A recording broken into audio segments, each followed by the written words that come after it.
મૃત્યુ એ અંત નથી તેવું કેટલીક સમાજો માને છે।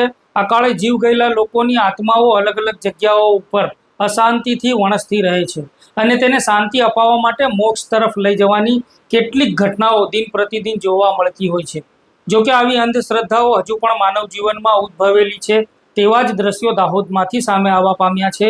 દ્રશ્યો દેખાડતા પહેલા તમને જણાવી દઉં કે આજનો ડિજિટલ યુગ વિજ્ઞાનને માનનારા દેશમાં આજે પણ આવી કહાનીઓ દેખવા મળી રહી છે।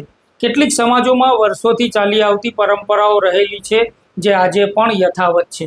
તમે કેટલી જાહેરાતો કરો અંધશ્રદ્ધા પ્રત્યેની, પરંતુ તમારી સમાજોમાં આવી શૈલી હજુ પણ રહેલી છે।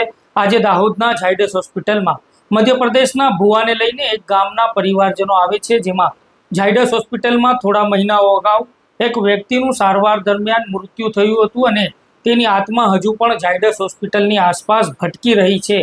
એમ કહેવામાં આવે છે કે ગામના યુવાનનું અકાળે અવસાન થયું હતું, ત્યારબાદ પરિવારના સભ્યોનું માનવું છે કે તેની આત્મા આજે પણ અહીં જ છે, અશાંતિમાં છે। જ્યારે ભટકતી આત્માને ઘરે લઈ જવા અને મોક્ષ અપાવવા માટે ભુવા પાસે જાય છે પરિવારજનો, અને મધ્યપ્રદેશના ભુવાને લઈને પરિવારજનો ઝાયડસ હોસ્પિટલ આવે છે અને ભુવો તેમજ પરિવારજનો હોસ્પિટલમાં પ્રવેશ મેળવે છે તો તેમને ત્યાં હાજર સિક્યુરિટીના જવાનો હોસ્પિટલ બહાર જઈને અંધશ્રદ્ધા કરવા માટે જણાવે છે। ત્યારે હોસ્પિટલના ગેટ બહાર ભુવાને ભટકતી આત્માની હાજરીનો અનુભવ થાય છે અને તે ભટકતી આત્માને ઘરે લઈ જવાની વિધિ ભુવો જાણતો હોય છે। તેવી અંધશ્રદ્ધા સાથે ભુવો આંખો મીચીને તાંત્રિક વિધિ કરે છે। લોકો શાંતિથી જોઈ રહ્યા છે આ અંધશ્રદ્ધાના રિવાજો, સમાજમાં એની ઊંડી માન્યતા છે। પછી ભુવાએ કહ્યું એની આત્મા અહીં જ છે। પછી ભુવાએ મૃતકની આત્મા સાથે ટ્રાન્સલેટ કરીને સંવાદ કર્યો હતો અને આત્માએ ભુવા પાસે પાણી, કેરી જેવી ચીજ વસ્તુઓ માંગી, તે તેને ચડાવવામાં આવી હતી। જ્યારે આત્માને ઘરે લઈ જવા માટે ભુવો ઊભો થયો અને ચાલવા લાગ્યો ત્યારે પરિવારની કેટલીક મહિલાઓ તેમના પલ્લુ વડે રોડ સાફ કરીને ચાલતી જોવા મળી હતી। જ્યારે ઝાયડસ હોસ્પિટલની બહાર આ નજારો જોનારા લોકોમાં સ્તબ્ધતાની સાથે ચર્ચાઓ જાગી હતી, પરંતુ કોઈ પણ આ અંધશ્રદ્ધાને પારખી શક્યા ન હતા।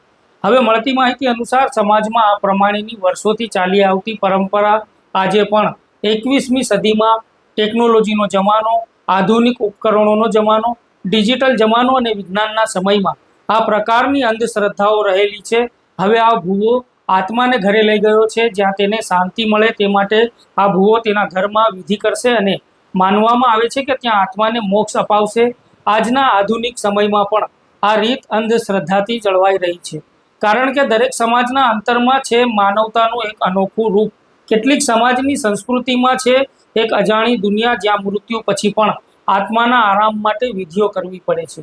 એક અપીલ અમે પણ કરીએ છીએ કે આ ડિજિટલ આધુનિક વિજ્ઞાનથી ભરેલા જમાનામાં, કે જ્યાં હાથમાં મોબાઈલ છે, AI પ્રગટ થઈ ગયું છે, જ્યાં અંધશ્રદ્ધા કરતાં પણ વધુ દેખવા મળી રહ્યું છે, સમાજમાં રહેલી આવી પરંપરાઓ માત્ર અંધશ્રદ્ધા માટેની છે જેને આજનો યુગ સ્વીકારવા તૈયાર નથી।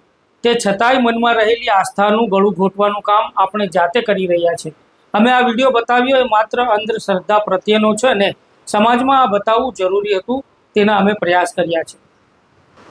જો આપ આવા જ મસાલાથી ભરેલા વિડીયો જોવાનું પસંદ કરો છો તો DNA ન્યૂઝને YouTube ઉપર સબસ્ક્રાઇબ કરીને અમારી સાથે જોડાઓ। બેલ આઇકન દબાવીને દરેક સમાચારની નોટિફિકેશન તમારા મોબાઈલમાં મેળવો। ફેસબુક અથવા ઇન્સ્ટાગ્રામના પેજ ઉપર આપ અમને જોઈ રહ્યા છો તો ત્યાં અમારા પેજને ફોલો કરો, લાઇક કરો, સાથે જ અમારા સમાચારોને તમારા વોટ્સઅપ ગ્રુપોમાં શેર કરો। આવી જ લેટેસ્ટ જાણકારી સાથે ફરી પાછા મળીશું। ધન્યવાદ।